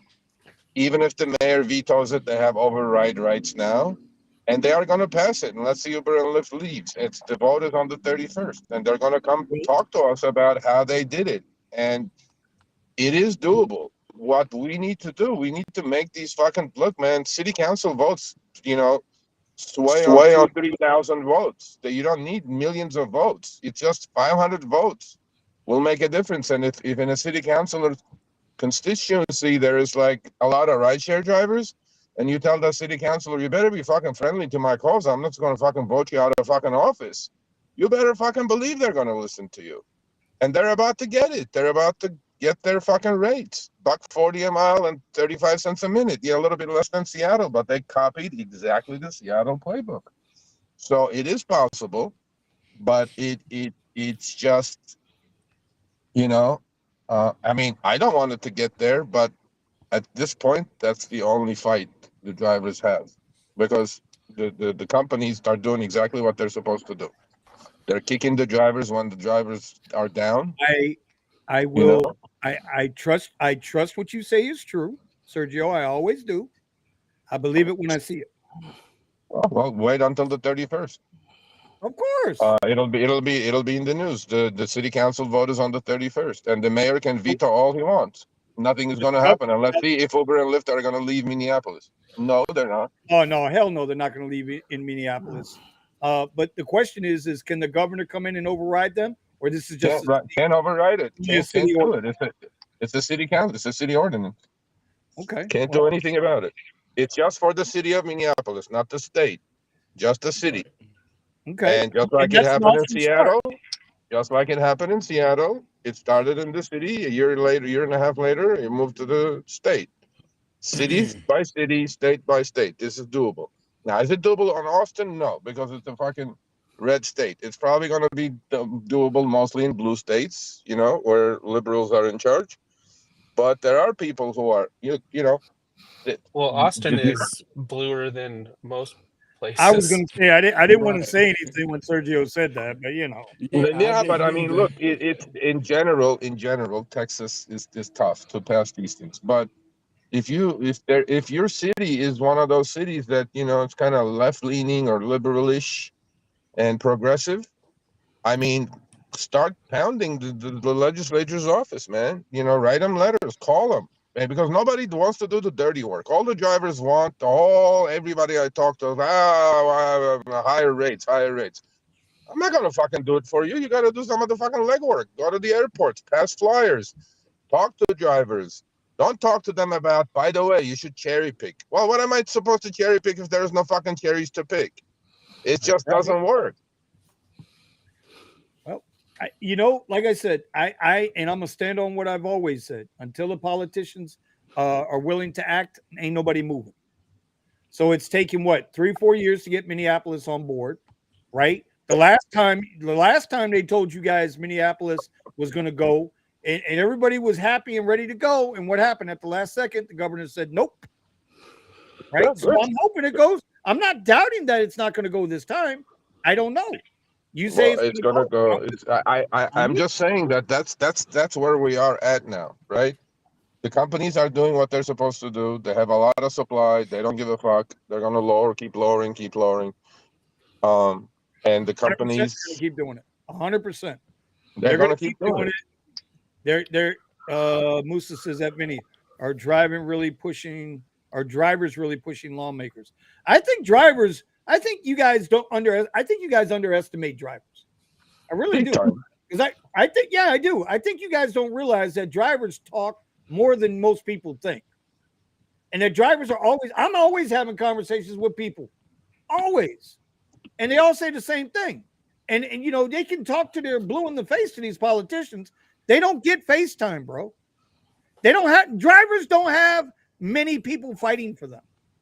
In the gigs, in the YouTube space, Sergio, they got you. Who else besides you do they have fighting for them? Who? None. Nobody else is getting in the meetings with Uber and Lyft. You're it. Politician-wise, I've been looking at California. California's got everything all screwed up so bad that the shit that the Department of Labor is trying to do out of the Biden administration is from California. And y'all got the most out-of-pocket, in-pocket politicians. So, yeah, I'm skeptical. You goddamn right I'm skeptical. Doesn't mean I'm right. I'm not saying I'm right. I'm just saying. JJ, we are doing the same in South Florida legislation. We have all the proof they needed, and the resolution. Florida has a problem. In 2017, a bill was passed by Governor Rick Scott. Miami-Dade is amending it. Well, you know what? When it happens, it happens, and that's great. But if what JJ is saying, they're going to bring Uber Black to here, you know how many drivers you're going to hurt? You're not helping drivers by bringing Uber Black into Miami-Dade County. I hope you realize that. You're going to put drivers out of work. You're going to put guys like Ramon Figueroa. He's not going to be able to drive Uber Premier or Premier SUV anymore. He's not going to have the licensing. So when you guys go and do all these goddamn deals and think you're doing something, you're only doing it for yourselves in some cases. Because I know in Broward County, there's only X amount of limo licenses or executive car licenses, I should say executive car licenses, that can be issued. And it's in the county charter. It's based on the amount of population, and I forget the formula, but there's only so many licenses. So I don't know. Maybe I'm out of. That's not, again. You guys are veering off the point. Again, you guys are stuck on this. In upper end cars. That's not the crowd, man. That's not the population of X drivers and Lyft drivers. I hate. Well, I understand everybody. Look, I understand everybody wants to look at that for themselves. I fully understand that, right? And I'm not like that. I'm not looking at the bigger picture. I mean, I'm not saying Vinny, we're gonna punish you because this, or Omar this or that. All I'm saying is, I think for the greater good, at some point, people have to stop going like, oh, you did this wrong, you did that wrong. All I'm saying is, look, man, drivers can move votes, drivers can elect people in certain city councils. And if that's the move, that's the move. And that's the only move at the moment. We're playing chess. That's the only move we have. We have to play that move. I'm not a fucking huge fan of the government, but at this point, that's the only thing that's going to bring these people to the table. If any of you know who Josh Gold is the head of fucking legislation at Uber. Okay? He's the guy that I have Twitter battles all the time. I finally fucking had a Zoom call with him last week. Finally. Okay? And that's the guy that fucking sat down with the New York AG and passed that $26 minimum guarantee in New York after stealing $400 million from the drivers for whatever, 3 years or 4 years, whatever that was. The guy fucking was like, he goes, sir, you're a reasonable guy. I go, okay. Well, he goes, what do you guys want? I go, listen, Josh, all I'm saying to you is that this cannot continue this way, right? And the legislation is coming. And he goes, look, I am willing to sit down at any table with any legislator, any driver group, any union. Because this is the only thing we want. Only, one and only. If he's lying to me, he's lying to me. And I'm telling you guys. He goes, the only thing we want is drivers staying independent contractors. That's all we want. We can sit like we did in Seattle. We can sit like we did in Minneapolis. That's all we want. You guys want higher rates? We'll talk about it. We'll sit and talk about it. But until that's given to us, he goes, we're going to kill everything. Everything. And the guy's looking at me straight as Zoom. He goes, we're going to kill everything. And I'm going like, I fucking believe that. So you give him that. And then we ran a poll last week. 85% of drivers, 85%, like massive majority, want to stay independent contractors as opposed to employees. Absolutely. Okay. Absolutely. So give some to get some. To have a seat at the table as drivers or as me, I'm willing to sit at the table. I know my shit. You know your shit. We'll talk. We'll sit. We'll talk. We got to give some shit to get some shit. You can't do this like me, or you can't do this any other way. Sergio, see, and there's where I think a lot of people have a big disconnect where you want to see everybody rise. Okay? Doesn't mean you kill off 10% because they have a right to exist too. Because at one at one time, all the upper platforms, XL, Premier, Comfort, Black, whatever, we're all regular. We all got our start at X. We all got our start at X. Yeah. So you can't sacrifice the few for the many. I never believed in that fucking statement. I believe that statement is bullshit. It's either That's we not go what I'm back. saying. That's not what I'm saying. You're continuing as is. You're doing your Uber XL and you're doing your Black or Premier or whatever. Nothing is changing in your world. What I'm Oh, saying is that in the majority's world, things are going to change whoa, because they need to whoa, change. whoa, whoa, whoa, whoa, whoa, whoa. That's not. No, that's an inaccurate statement. To say Why is nothing that? changed in my world, I've taken. Listen, Premier, Lux Black, Lip Black has taken a bigger hit than fucking X. Are you kidding me? Yeah. But Are you kidding me, Vinny, Sergio? but again, comparatively, you're still making twice as what an X driver is I got making out there, twice as or much more. expenses too, but I also have twice the expenses. I don't know about twice So the it's all expenses. relative. Yes, you do. Yeah, I'm So it's just all saying. relative. I am just kind of puzzled with all this. When a company is going to grind you to death, slowly or fast or whatever, which they've been doing for 10 years, and ultimately, if they want to sit at the table and talk, I don't think there's anything wrong with that picture. I honestly don't, because that's the only way at the moment. There is nothing else. That's the only way. And I'm like, legislation is the only way. There is nothing else drivers can do. You can move cars. You can be a dumb fuck like me. I was this weekend and take all the trips. Do your trips. Go home and count your money. Yeah, you put in a 1,500 miles on your car on that week or whatever it is. Like whatever that guy's name was, you said he that 2,000 a week or whatever. Yeah. Or Listen, get better working conditions. So then let me ask you this, Sergio, so we can bring this back on topic a little bit, right? Because we are off topic here. We went way off the rails, which is fine because you know I love you, brother. No, I love you guys too, but I'm just saying it's How so is it that? How come is it? frustrating that good, I am like, I really think we have so much momentum. We're so close to getting some shit done. And then I'm like, no, it's not working. I'm like, yeah, it's working. It's not working. I honestly think we're really close. I think we are just really, really, really close of doing some good. You're going to be mad at me when I say this, but Yeah. I'm going to say it because it's just I'm built that way. Until you get rid of the illegal accounts, you're never going to get anywhere. That's a major topic, actually. I'm discussing tomorrow morning That at should be 8 the only o'clock. topic. That should be the Well, only. I don't know about the only topic, but that's like, Well, that's a huge problem. is it fair to say? Is it fair to say if you get rid of all the illegal accounts, Yeah. your supply goes away, your demand goes up, drivers make more money? No. Potentially, yeah. Bullshit. That's a big account. That's a big problem. That's a huge problem. If your Yeah. supply goes down, your rates go up because you have more surge. Your I rates are I going to go up. I agree. I agree. So that's And bullshit. Until they solve yeah. that problem, we're going to be right back here next week with having the same. Well, now you know what? I'm not gonna say it because now we're way off topic. I'm not even gonna say it. Well, yeah, I agree with that. Anyway, Anyway. Sergio, you know I love you. Everybody, I got comments. I got people in the comments getting on my shit tonight. It's okay.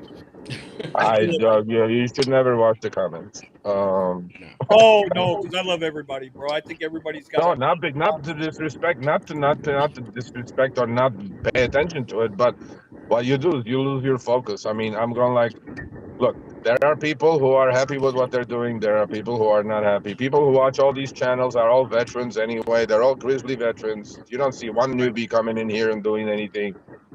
All these people have frustrations. All these people have scar tissue. All these people think they have more power than they think they do. And I'm like, okay, well, we're not even a pebble in the ocean. That doesn't mean accept defeat and go away. Keep fighting with what you have. And at the moment, I think legislation is the only way to fight these companies, or at least 100%. and bring them to the table. Doesn't mean we're going to agree, but at least let's sit at the table. Let's talk about actual problems. Because when in 2024, when I'm doing a $2.73 Uber X trip in a city like Los Angeles, that does not make any sense whatsoever. That I have to go pick up a human being and drop off a human being for less than a pack of gum. It does not make sense. Okay, and these companies know that. And the only way to stop all this nonsense is legislation. And at least at that table, you can say, asshole, why don't you go pick up somebody for $2.73 and then go to 7-Eleven and buy a pack of gum? So when we were negotiating collective bargaining agreements, right? He who has the leverage has the power to change policy. That's the number one rule in negotiation is leverage. Without leverage, you can't negotiate. Yeah, well, So you have to find your leverage. You have to find your leverage. I mean, the leverage is find yourselves in your cities, find yourselves supportive council people, and make them understand that they could get voted out, and that there is enough power to do that. In a statewide, no. Nationwide, absolutely no. But statewide, yeah. I mean, the citywide, definitely. And look, all I'm trying to do is like, if Minneapolis is successful, and if Boston is successful, and if Chicago is successful, these are big cities. These are not chump change cities. Okay, this is not like fucking some shithole in Idaho. All I'm saying is, if that happens, the momentum is just going to keep building, and the fire is going to get bigger and bigger and bigger. All I'm saying is, let's give this a chance, because otherwise, we will be here 6 months, a year from now, the rates will be lower, Uber stock will be 90, and that's what we're still gonna be talking about the same thing. This is the time to give a push. Everything we got, this is the time we give a push, and we do grassroots fucking go talk to drivers, go talk to passengers, whoever is willing to listen. Nonstop call your fucking city council people, find some friendly ears, and keep going and keep going and keep going. Otherwise, again, a year from now, I won't be around. I guarantee you guys that, because I'm going to be spent out. I'm just going to go, okay, well, this is not working out. But I'm telling you, there is really good momentum. We got to do this. So, well, we'll see what happens. I sent something to WeZoom this morning, right, to Kyle. I sent him a quick text this morning, and that was simply this: drivers are playing small ball while these apps are playing long ball. Drivers are playing small ball while these apps are playing long ball. I sent that to Kyle this morning because it's the same thing all the time. They have the leverage. We got to figure out how to get the leverage. Until we have the leverage, it's going to be hard to make change. We need leverage.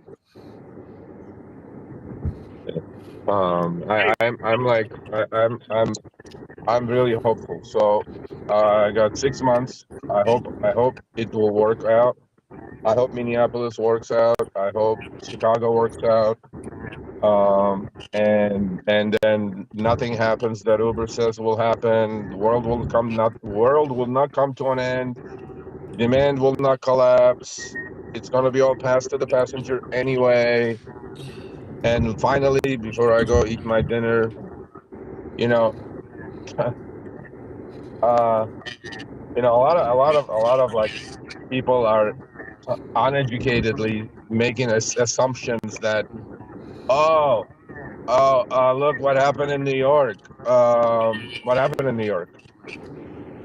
Couriers got a huge fucking pay raise. What happened in New York? Nothing happened. And what did Uber and Lyft, what did Uber and DoorDash do? They just passed it on to the consumer, bitching and moaning, but they did it anyway. And that's what these companies are going to do. So don't think like, these companies are doing that. They're not going to do shit. All they're going to do is bitch and moan until fucking shit happens, and then they increase the prices. Okay, let's see now. Let's see a year from now. Let's see if food order demand collapsed in New York like these fucking companies are saying. Okay, it's not going to happen. I don't think we're going to solve anything here tonight. But I like the open dialogue. Anyway. I like the open dialogue. All right, I got a lot of radio background. Where's that coming from? Yeah, I don't know. I can't read the chat. Whoever's talking shit, whatever. Whoever's not talking shit, whatever. Honestly, I don't give a fuck. They're like fucking whatever. I can't see shit. So Please. Uh, He can if you feel guys it want without to read even some of reading the, it. it'll be Hey, cool. hey, Sergio, Sergio. Just so Yeah. that the chat knows, just so the chat knows, we're friends, right? Yeah, of course. Okay, just so everybody knows, I like Yeah, Sergio. That's my yeah, brother, the mother.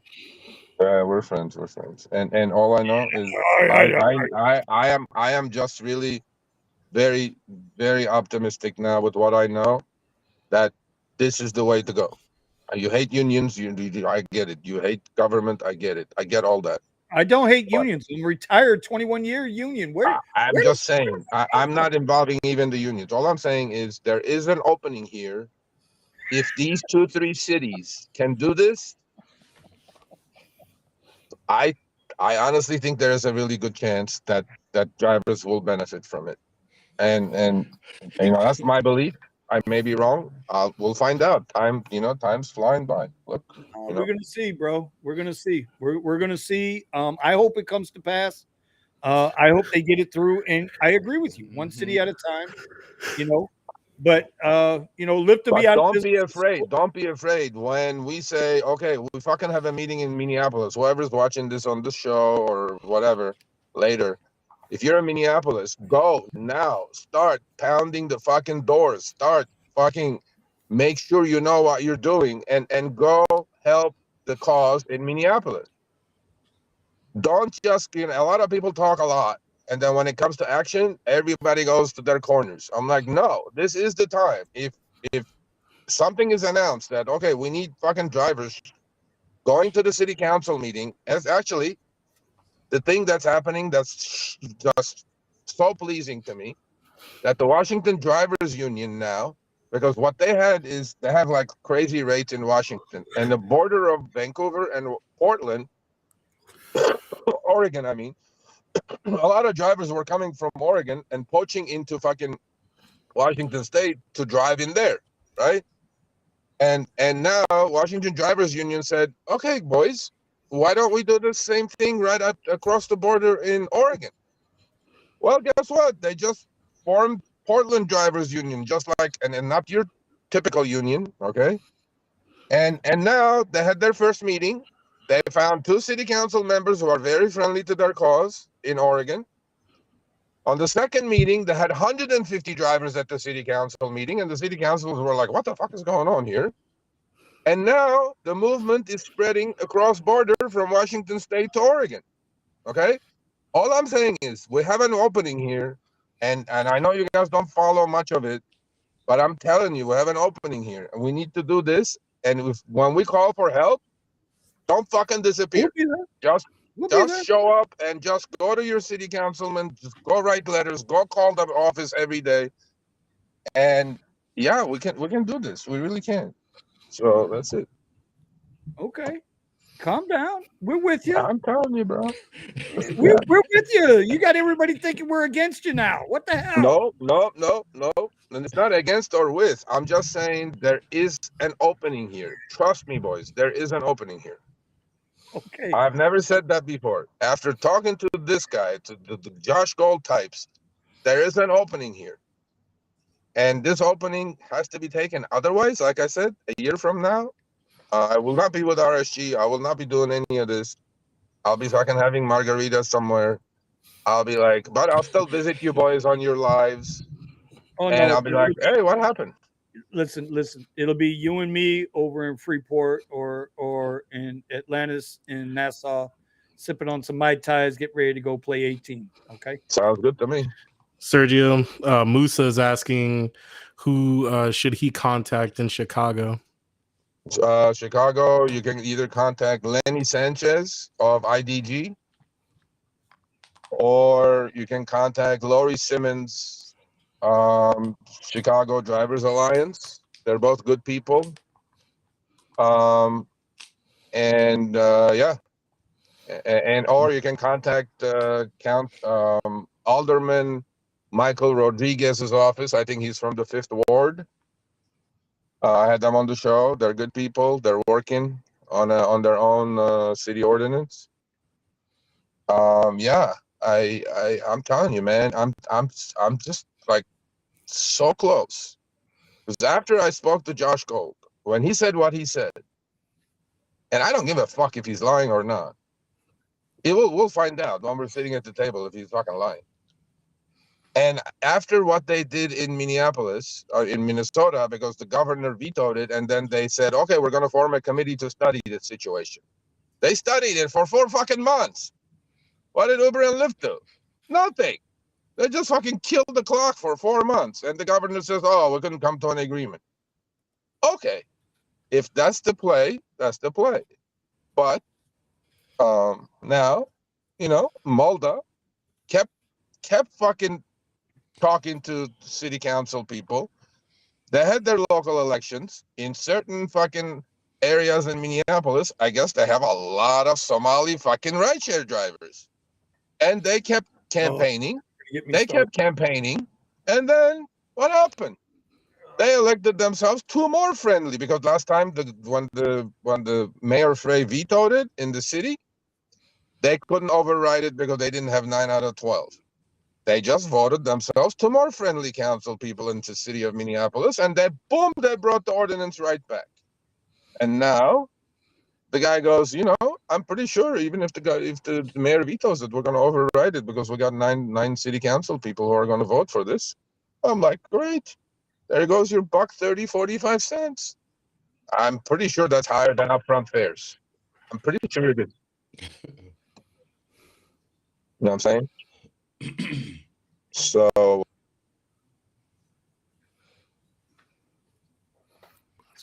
in the chat about the DOL, we had a lawyer from the NELP, National Employment Law Project.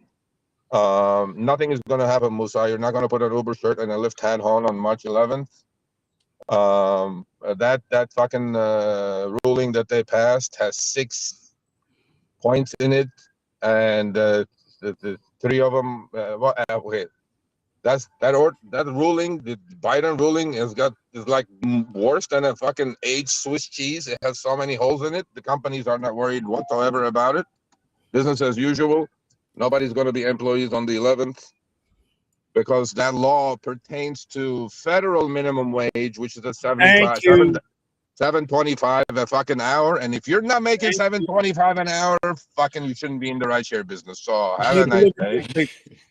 That's the end of that story. $7.25. Go fucking throw newspapers out the goddamn bicycle. Yeah, if you're not making, if you're not making $7.25 as a rideshare driver, I don't know what else to say. I mean, but anyway, so it's nothing is going to happen, Musa. Nothing is going to happen. Don't worry about it. But this is why I didn't bother with the whole thing, because it only affects federal fucking shit anyway. Yeah, exactly. It's federal minimum wage and overtime rules. That ruling has nothing to do with anything else, and that's why the stocks did not go down. That's why the companies go like, I don't think this is going to matter at all.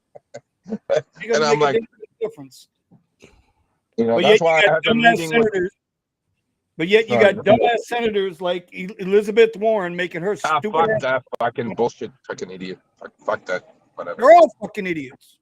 Yeah, they're all fucking idiots. Anyway, let's go, Sergio. Let's go. That's why I had to meet. Because I wanted to talk to Josh because every time he fucking posts something, I know who he is, and I go like post like a $2.25 4-mile delivery order, on Twitter, and then. Finally, I was like, can I talk to this fucking guy? And then, finally I met him last week. He seemed like a fucking reasonable man. And he goes like, so I go, explain this to me. I mean, am I going to put my Uber hat on and Lyft shirt on the 11th? And he's laughing. He goes, no, man, nothing is going to happen. I'm not going to worry about that. And I'm like, okay, if you're saying that, then I can say it. I'm not going to worry about any of that shit. So don't worry about it. That's it. Hey, can I ask a question? I'm just curious, since JJ in the comments is like getting on me a little bit. He says I'm complaining. Huh? I'm just curious, what did I complain about tonight? Don't worry about it. This is not personal, JJ, whoever you are. What is it? What's the question? I don't know what the question was. He says I complain. I was curious what I complained about. Don't worry about it, man. That's nothing personal here. We're just everybody. It's the internet, bro. It's the internet. Everybody has a voice on the internet. I know. Come on now. Let's go, God damn it. Anyway, Sergio for senator. My vote is for Sergio. Musa, Sergio for president. Sergio for president, because none of the fucking people up there. Anyway, let's not get into that. No. So no politics, no politics. I have so much dirty laundry, bro. There's no fucking way I'd be elected to even the fucking janitorial office of LA. Like, not even fucking chance. But anyway, yeah. So federal is good.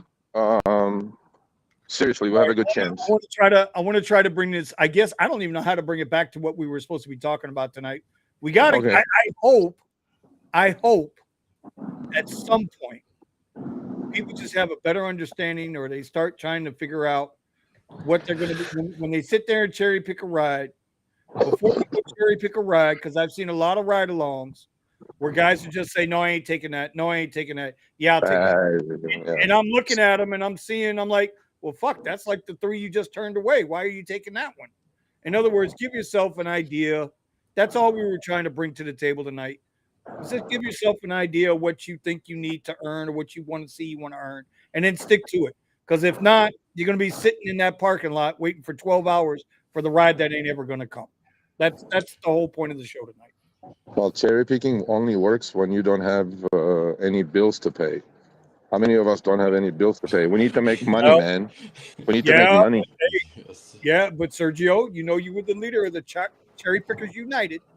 Yes, I am. I'm not joining the N for Micah United, but I think you know what? I after this week and what's happening in LA, and I know my city well enough, that when there's no cherries to pick, you go out, make your fucking money. Accept. And when the search shows up, then you become a cherry picker. It's like a hybrid version now, as opposed to, because if there's no cherries, you can't pick cherries. And I'm going like, in LA, there's no cherries. I don't know what else to say, and that's reality. So, anyway. All right, I'm going to go pick up this order. And then I bid you good night, all of you. Stay healthy, stay safe. Appreciate you, boss. Appreciate you. Give us a chance. Give us a chance. Give us a chance. Give you a chance. I'll think about it. All right. Sir. All right, buddy. We'll see you later, Sergio. All right, guys. All right. Well, I don't even know who we still got with us. Tony's on a ride. Man, that went a whole different ball game. But it's good. I didn't know about the Minnesota thing. I really did, and I hope it goes. I really do. I hope it goes. And I'm gonna leave it at that. I love my man Musa. We're gonna have to have a talk, Musa. You and me. We're gonna be We're gonna be in the after chat show here in a minute. If you guys don't have the Discord, if you're not in the Discord, JJ. You can come into the Discord, buddy. We can square off in the Discord. We'll have our after show chat. Let's get it on. Other than that, we are about to get out of here, man. It's 10:59. I want to appreciate anybody got anything they want to bring up tonight? I mean, Eddie looks like he's barely awake. Well, kind of like we were just talking about all the bad things that that happened in ride sharing. But the thing, somebody will say, it's like, all we do is complain. I was like, yeah, but nobody will. If we weren't complaining, nobody will watch us. So if everything was happy doodly do, then nobody will come watch us because everybody's making money. No, like I said, the show I wanted to. Well, we'll talk about that when we get up out of here. Okay, Omar, you got anything you want to add to the show tonight, buddy? I'm trying to put it in a nice way because I feel like saying some stuff that's gonna piss a couple of people off here and watching. So maybe I'll just say it in the Discord. Yeah. All right. My thoughts are all over the place right now. I don't agree with a lot of what was just said. Okay. Well, we can talk about it. Oh my God, Musa, you know me, Kyle. I got to keep fighting against Vinny's oppression. Okay. I got your oppression hanging here, buddy, right below my navel. You can come get this oppression. Yeah, Vinny's depression hits twice on Wednesdays. That's it, twice on Wednesday. Yeah, during the midday and then the Rideshare garage. So I gotta take it easy. Whenever I do the midday with Vinny. Hey, Musa, my man Musa. Listen, if Musa hadn't gotten Brandon back on the Discord, I really don't want to talk to Musa. He only had one job. And if he didn't get it done, then I'm going to cuss him out in the Discord in a few minutes. Anyway, You got one job. you got one job, Musa. You had one job, You got bro. one job. One job, homie. And you couldn't make right. Exactly. After him. Well, wait a minute. Hey, Musa, whose channel are you watching that you're in the chat unrestricted? Whose channel are you watching the show on? Are you on Steven's channel? You on Omar's channel? Eddie's channel? Thomas's channel? No, chances. Nah, hey, JJ, I don't take nothing personal, bro. And I'll tell you why I really don't take anything personal. I respect everybody with what they're trying to do. I respect everybody's hustle. But nobody here is going to be able to affect my money. The only person who can affect my money is me. And I truly believe that.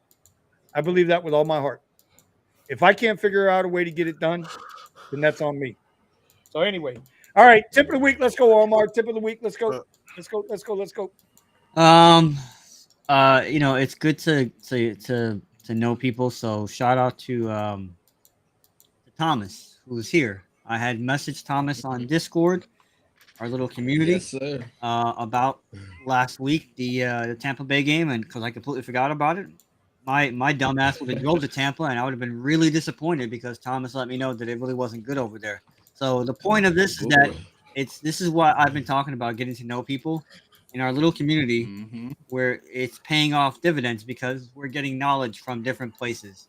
I put out a poll today about how's everybody's month going because it's exactly halfway through the month, and it's so far the results are it's not good. So you can, and that's from different people across the country. So it's keep communicating, and my tip of the week is keep communicating with people who are around you, but also people who are maybe in the next state or so that we can be a little bit more informed and find ways to help each other out, or at the very least keep each other motivated. Keep Eddie off the bridge, and I'll be right behind him. So yeah, that's my tip of the week is sometimes just having people who are going through the same struggle as you can maybe help lift all of us together. Okay. All right. Eddie, what you got, Eddie? I got the same old. Make sure you keep working on your pivot. Even if it's day trading and you don't know what you're doing, you keep losing your money on it. Just keep at it until eventually it starts working out, and then you can move your way slowly out of ride sharing. If ride sharing ain't for you, or you're just getting sick and tired of it, like I am. Oh yeah. I'm gonna be trading a lot more. It's just one of those gigs that it's just like repetition. You want to do something new. So, all right, Thomas, what do you got, buddy?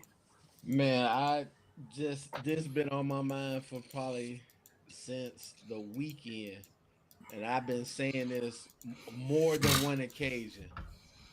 People, be aware of your surroundings. Now we're being targeted, especially in Chicago, and then you got one in Arizona. Then I think one in Texas with you, Eddie. I mean, it's like the bodies are dropping. You need to be aware of where you're going to pick up these people. That's why I always start next to my house, the landing strip from the airport. I can see it on my patio. I start there first. And if I'm starting to get places where it's getting sketchy or things ain't looking right, man, I ain't picking up nobody, no matter what the price is. Yeah. That's why on the midday I'd like to talk about those things because could be driving to in the middle of one of those. Yeah, definitely be careful. Just keep track of everything. Get your sleep, save your money, and grind. And always be in company. Yeah. All right, that's good advice. Yes, sir. Steven, what you got, buddy?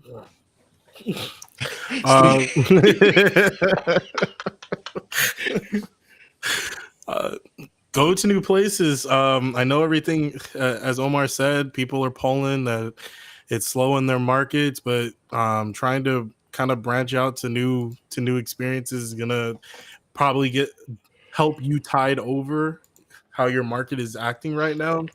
One of the big places that I've been testing is like Union stations, places where trains are coming through, or buses are coming through, like Greyhound. If you can learn the schedules of when they're going to be there, people miss their rides all the time, and sometimes that means that you can take a really long trip and make up a part of your day. So it's just something you can try that could make you a good amount of money. Okay. I'm going to go with what Melvin put up here. Melvin's going to be my tip of the week. Ultimately, you have to hold yourself accountable for your decisions. And that was that was, goddamn, if that wasn't the whole point of the show tonight. Yeah. It doesn't matter what I think is a good hourly or weekly or daily. Doesn't matter what Eddie, Omar, Thomas, Steve, none of us matter. What I need to make ain't the same what Omar needs to make. Ain't the same what Thomas or Eddie or Steven need to make. You got to get your bag, and how you get your bag is on you. Ultimately, you're responsible for yourself, man. That's it. That's why we do gig work independently. We're not a fucking employee. We're not unionized. We're not none of that. If they change that in the future, cool. I'm all for it. But until that point, I got to get my money, bro. And I'm going to get it. All right. With that, we're going to shut it down. We're heading to the Discord for the after night Rideshare Garage after dark. It might get spicy in there, so y'all come on, check it out. Other than that, fellas, I appreciate y'all joining. All those that started the show with us that are out doing rides, we'll see y'all the next time. Peace. Peace. And